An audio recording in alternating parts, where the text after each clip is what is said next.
I've been really looking forward standing here with you guys to talk about a topic that I'm passionate about and we all have to deal with in certain way, shape, or form, which is money and our relationship with money. And, especially among all of you that have so many wonderful ideas, projects, ventures that you're working in, and you're so passionate about, there's going to be a lot of wealth created from here. And just wanted to come here and share some insights or some tools that I've learned from working with over 300 families over the years, how they manage wealth, earn it, invest it, and leave it to others, and spend it sometimes. Because at the end of the day, especially, I can sense that if you are here, it's not about just making money, but it's about the journey along the way and what do you do with that money and making sure there is a meaning behind it and something beyond that. So when I talk a lot about how do you bring purpose and your values to your relationship with money and those decisions that you have to do along the way.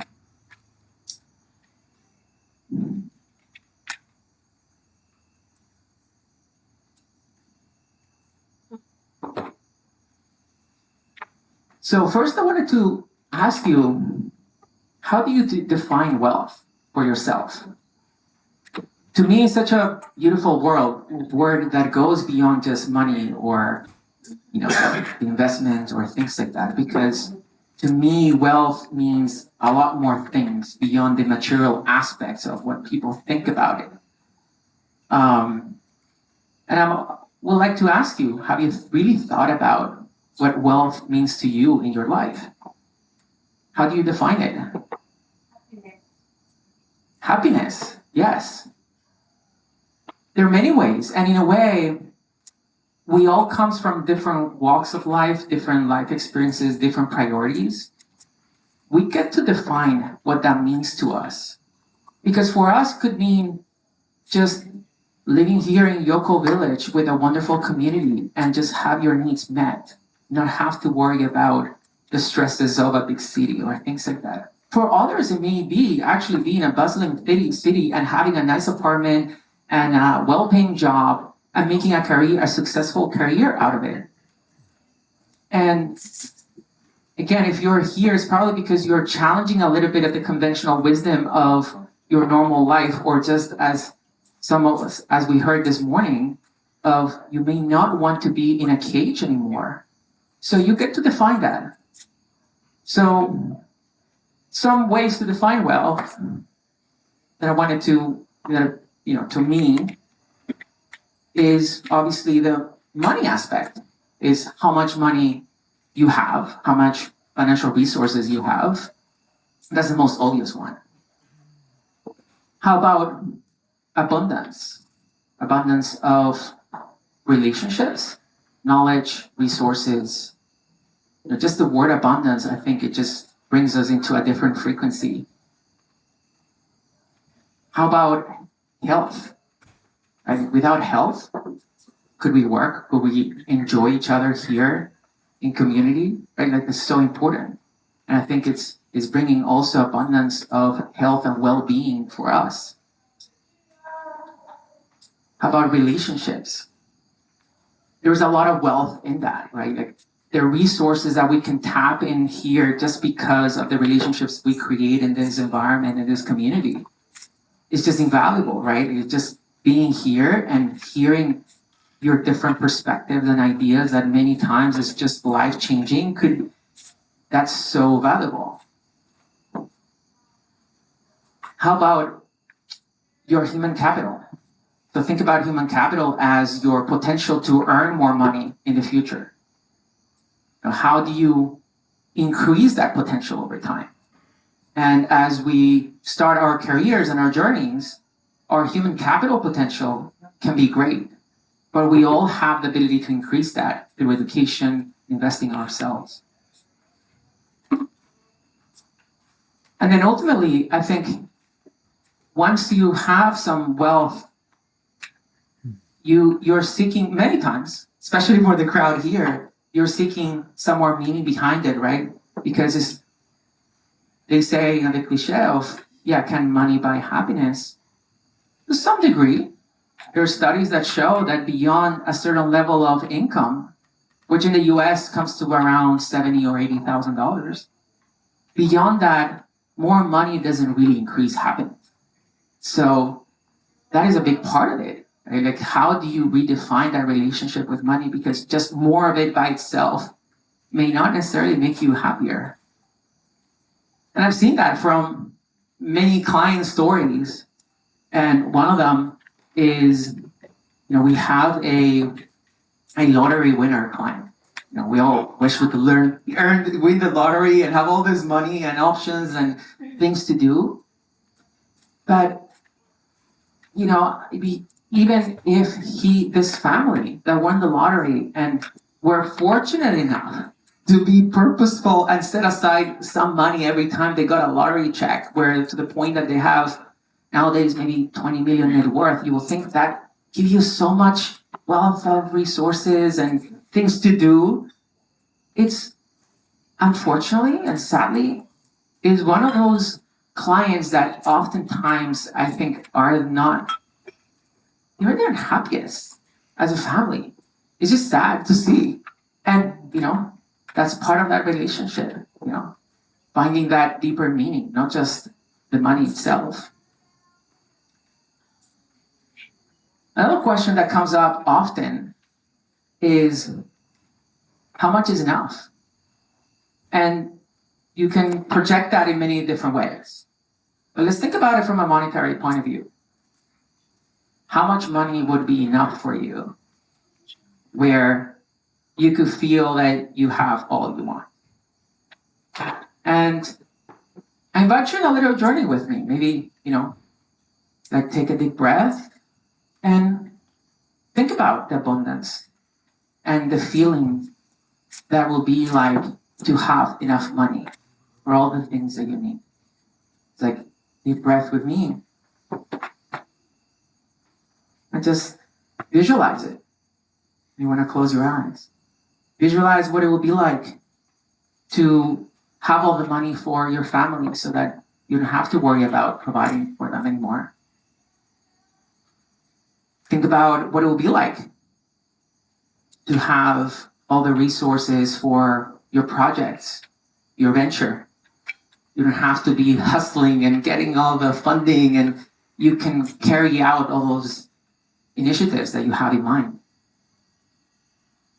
Think about what it will be like to have enough money to just be happy, sleep at ease, that all the things are taken care of and they're in the right place.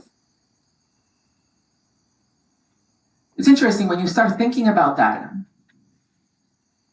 Often, it's not about a number. There are so many things that come out of this exercise that goes beyond the monetary aspects. And there are ways you can bring back that vision into your daily lives. And in that exercise, which I invite you to do on your own, you'll realize that there is a certain number that you may think you need, which you start drilling deeper. Maybe there are many ways you can get there without reaching it. And of course, it's always nice to have all the monetary aspects. And actually there have been studies done on millionaires where they will go and ask them, how much money would you need to not have to worry about it anymore? And it's an interesting study for me. And I see it with the clients that we work with in my company. They can, they vary. Clients that we work with varies from high-paying professionals that are starting out with not yet millionaires, but making a lot of money, to multimillionaires of $20, $25 million of net worth. And this question is an interesting one because it's so relative. And more doesn't necessarily mean better, or doesn't necessarily mean happier. So in the studies that they did with all the millionaires, they'll ask, how much money would you need so you don't have to worry about it anymore? When they ask a millionaire, somebody with $1 million net worth, they'll say, I'll probably need $2-3 million, and I think I'll be fine. I'll settle, like I'll sleep at ease. I said, okay, well that makes sense. It's kind of double that, and $1 million nowadays you may think it's not necessarily a lot. It's always relative.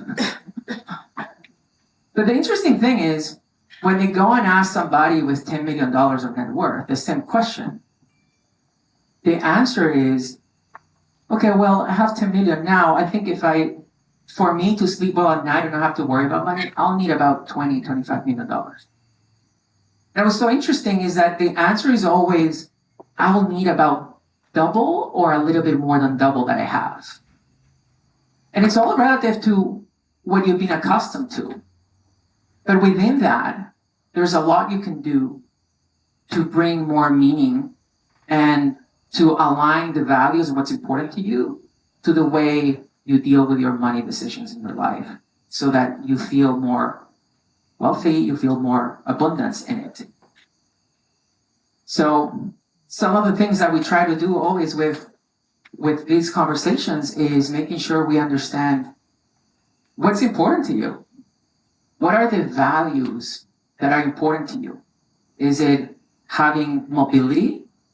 Is it having a family nest that you can be with your family secure with a home? Is it being able to be in a community like this? Think about that. And when you clarify those values, then you can start making decisions from that will guide you later in how you spend best and earn, even like what career choices you have. Similar ways is understanding what's important in your lifestyle. So you can start putting a roadmap for guiding your life through those decisions in that way. Like, what are the important lifestyle aspects that you have, so you can incorporate them into your spending plan, into all the money decisions that you have.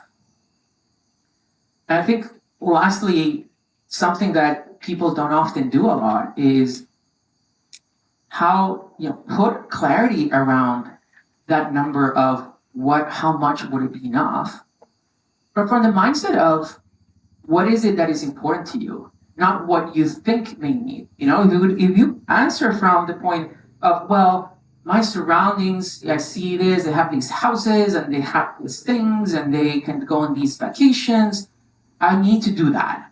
And it's all about by comparison. That's how we create relationships and we determine where we are in the world.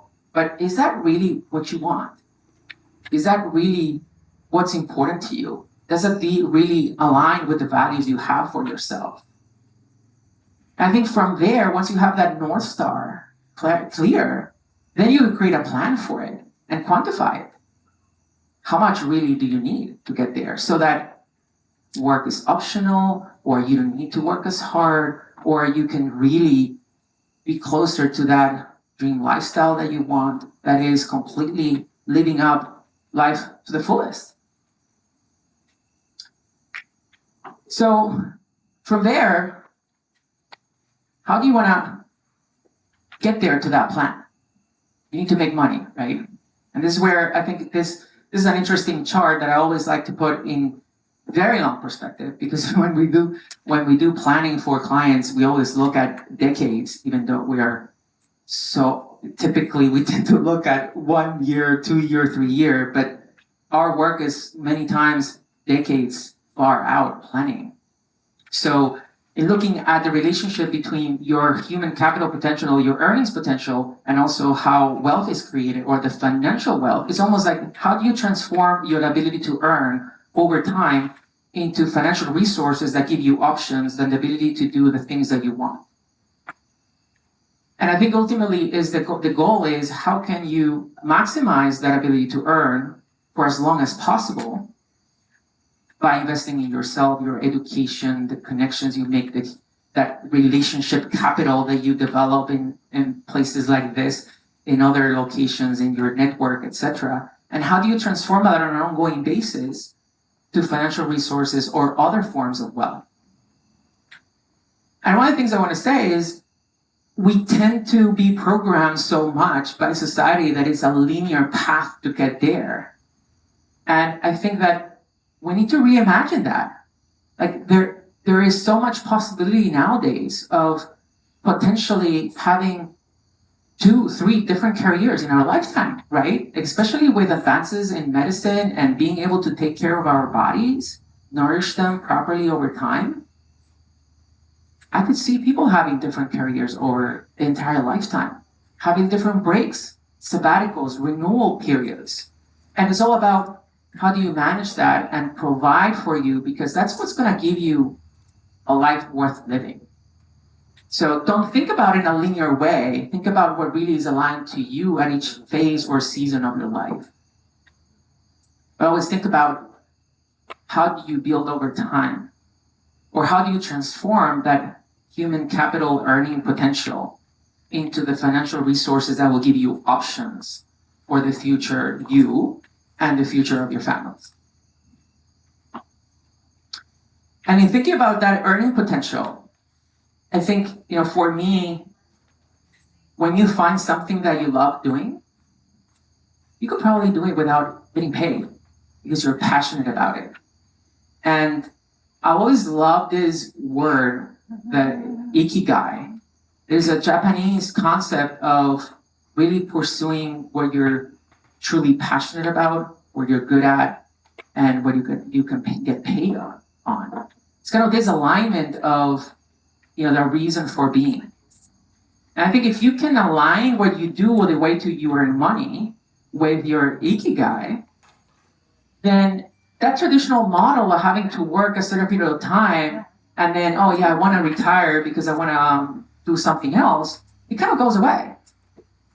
And actually, that's even better. I've seen many clients that can't wait to retire and say, I want to do XYZ, or even worse, and they say, I just hate my job and I want to stop working.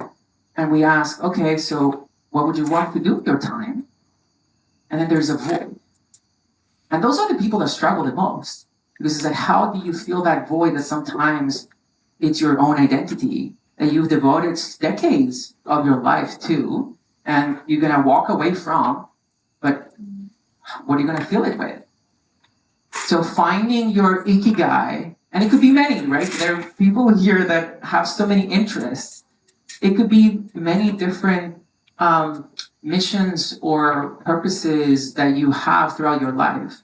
But I think that's one of the most important things to, how do you convert that passion? How can you increase your earning potential through something that is really aligned with what's important to you? Another thing, especially that I think is important for a lot of us here that are entrepreneurs or have our own businesses, is we get so busy with building, growing, and let's make it better, and let's make more money. And sometimes we get lost in that and forget about what is it that brought us to start the business in the first place. What was that vision? What was our why? And I love that book by Simon Sinek that is a Start With Why, because that's what we really need to come back to. And sometimes doing a little bit of inventory of, is what we're doing still aligned with that why? And if not, maybe it's time for pivoting. And it's okay when you're behind so much work, because those are lessons learned for the next chapter. It's not failure.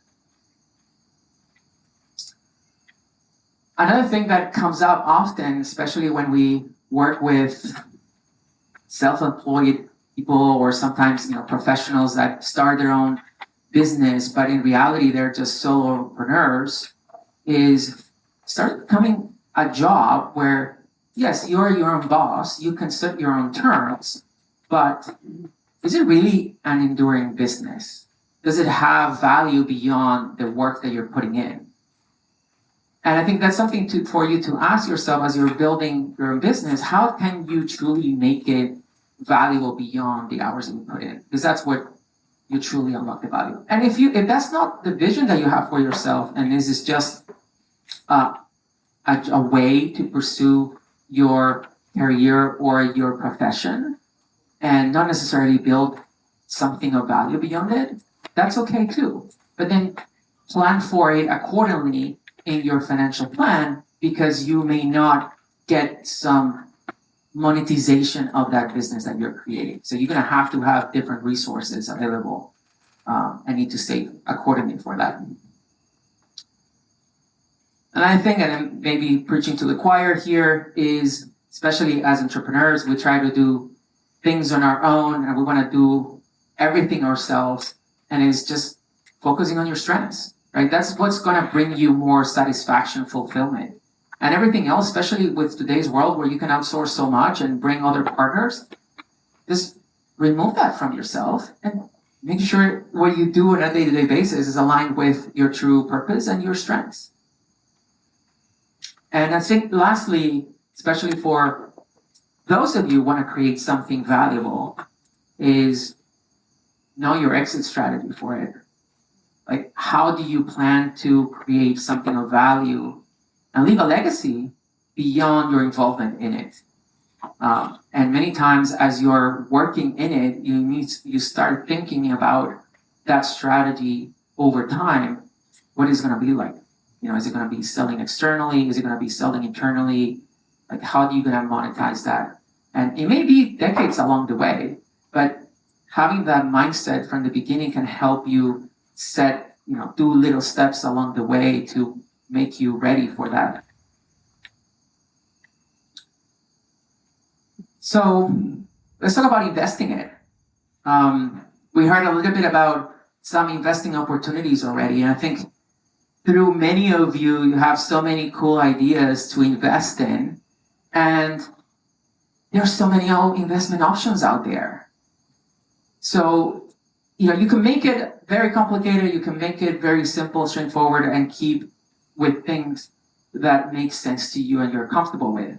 Ultimately, I think is a combination of investing in areas that you feel comfortable, that you can stick with over different market environments, different economic cycles, because the true wealth doesn't come from something you invest overnight or in 1 year or 2 years. It takes a lot of time. And, this periodic table is just a representation of the different options you have. I mean, when I read a little bit to you, different categories, you have currency, you have bonds or debt, you have stocks or equity, you have structured products or, more complicated things, private equity, private real estate, or publicly traded REITs, as we heard a little bit before, commodities, collectibles. I mean, there's so much out there. And the key is to build a plan that you get to invest in many different areas where you truly diversify. You have different sources of potential return or different sources of potential risk or opportunities. So you don't depend on one single one to do well for you.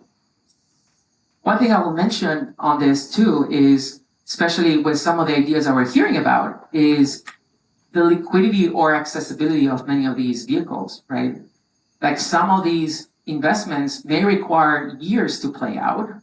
And it's important for you to think about, can you afford, or is that money supposed to be taking that long for you to receive a return from it? We got a client recently that they're in their late 60s, and it's a couple, like $5 or $6 million net worth. But about everything, 80-90% of their money was in private investments, and their marriage was suffering totally because there was no cash coming in. There was no place to access the money to pay for the lifestyle. Obviously, this is an extreme. So you need to think about the different risk profiles, the different time frames of the different investment vehicles that you choose, so to make sure that they are aligned. Just want to touch on this. You may already know this, but why do we need to invest in the first place? Well, at minimum, you want to keep up with inflation, right? It's that silent erosion of purchasing power that we have. And something interesting is when you start crossing borders, you need to start thinking about also what's the inflation like in the different countries that you're investing in. Are you earning and investing in a currency that has a specific level of inflation, but are you spending in a different currency that has a different kind of inflation? That's something to think about as you add multi-jurisdictions to your lifestyle and to your life. Something that when I mentioned about investing is how our brains are wired for it. And there are so many studies that I find fascinating about behavioral finance. And this is a summary of a book by Daniel Kahneman, Nobel Prize winner, it's called Thinking Fast and Slow. Essentially talking about how our brain is not really designed for dealing with money. And we are hardwired to make emotional, reactive decisions that oftentimes will lead us to bad outcomes with money. It's just we're not necessarily wired for it. So it's important to always have a way to check ourselves how we make those decisions to invest, and always helps to have perspective of colleagues or advisors helping you make sure that you're not making stupid decisions along the way that will harm you. And to elaborate that point a little bit more, there's something called in the investment industry called the behavioral gap. A behavioral gap meaning that there's been decades of studies done where they show how individual investors cannot keep up with the returns of the stock market or just markets overall. And this has been ongoing for decades and has not really changed. There is a big difference between what the average investor gets from investing and what the market truly delivers. The reason behind the difference is our brain is not wired to make decisions for money, and we tend to make a lot of mistakes along the way. And there's another illustration of that point is we always try to overreact to things. We're watching the news, we need to act on this, and it's important to stay abreast of what's going on. But many times we don't need to change course of our plan if we have a well thought out strategy just because something happened politically or something happened because interest rate. If you have a thought out plan with different investments and different strategies that could counteract each other, diversify, etc., and especially if you have a time horizon of your lifetime, then those month-to-month fluctuations are just noise. Another thing that is important, especially when you want to bring more alignment with your values and your purpose, is can you incorporate that into the way you invest? So there's something called in the industry called ESG investing. So essentially, ESG stands for Environmental Social Governance Principles. So you can think about this in different ways, and depending on how deep you want to go into it and how involved you want to go into it, how important is it for you to incorporate these values, then you need to think about investments that have this in mind so you can feel good about the way you're investing. So first layer of that is kind of integrating that at minimum from a financial, from a data point of view. So this could be if you care about diversity in a corporate environment, how many women are in boards. That's something you can quantify. From there, beyond the data, you could start thinking about really integrating completely and maybe ask for a more thematic approach. Maybe, I know there are a lot of Israelis here. There is a way you could incorporate Jewish values or faith-based values into how you invest, to exclude certain type of companies or industries and to include or emphasize others more. So you could do that with environment, you could do it with water resources. You could do it with a lot of different topics or areas. So I think the key question here is, how do you want to incorporate that? Because nowadays there are ways that you could do that. And I think that the next layer of that is to really start getting involved into impact investing. So these will be investments that you could see a measurable result for the way you are putting the money to work. And it could be social projects. It could be initiatives to invest in the community. It could be initiatives to, improve the water availability in communities. So this is at the next level of involvement, and this is specifically well suited for private investments, where there is a well thought out strategy to make an impact in those communities or the society in general. So now we've been making a lot of money with our investments. So ultimately, we want to be able to enjoy it or spend it. So I encourage you to think about how you're spending your money and if it's aligned with the values and the goals that you have.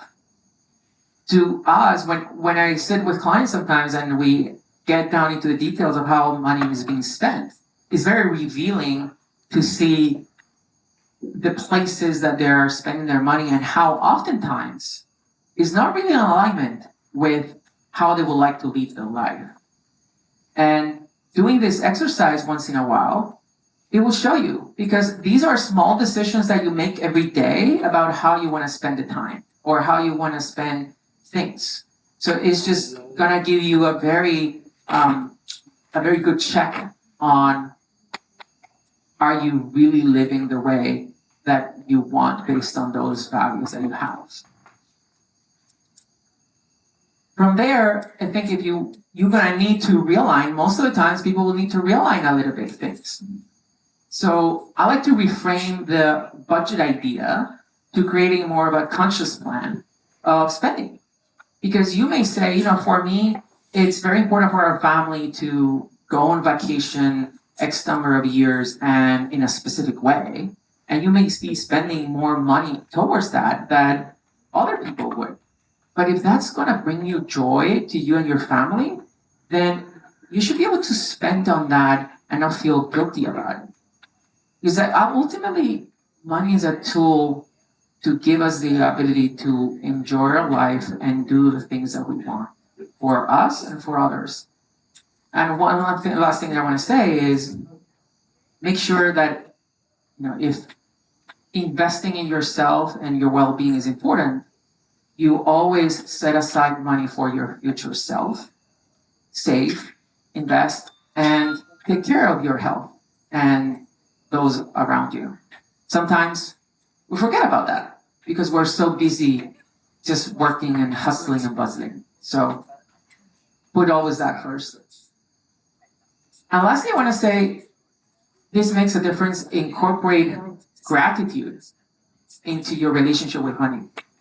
So when you have something big coming to you, a big check coming or a bonus or something, be truly grateful for it. And when you're spending it, you have a big ticket item that you're spending something on. Be grateful for the ability to enjoy that. I think that rewires a little bit your relationship with money, and it will bring that sense of abundance, almost like calling more for it. Lastly, I want to touch on how to leave a legacy with the wealth I created. And the most common thing to talk about this would be, make sure you have your wills or your trust or things planned for, so money can pass on to those that, on your family that you care about. And yes, absolutely do that, because we always forget about doing those things. Nobody wants to sit down with an attorney and draft these documents. It's boring. It's sometimes hard. It's a different language. That's absolutely important. But what I'm talking about here is actually going beyond that. And especially when you create a wealth, there are certain set of values or behaviors or lessons that you've had throughout your life that enabled you to create that wealth. And how can you also leave a legacy through those memories for your children and for your family? Because there are some statistics that show that truly wealthy families that make, the majority of millionaires nowadays are self-made. Almost 2/3 of them in the entire world. But studies after studies show after the third generation of wealthy families, 90% of that wealth is gone. And I just find it kind of sad because when you build so much wealth, and after the second or third generation is all gone and wasted, like how can you develop a way or a mechanism to share that knowledge, share that wisdom beyond the monetary aspects? I have a good friend of mine in Miami actually created a company where they're going to people and recording interview style videos of their life's journey and life story so they could share with loved ones as a way of sharing that wisdom and sharing those stories that otherwise would be lost. So I encourage you to think about that. How could you transfer that wisdom, those lessons that you had throughout your journey that enabled you to create the wealth and abundance in your life so that others could have it after you?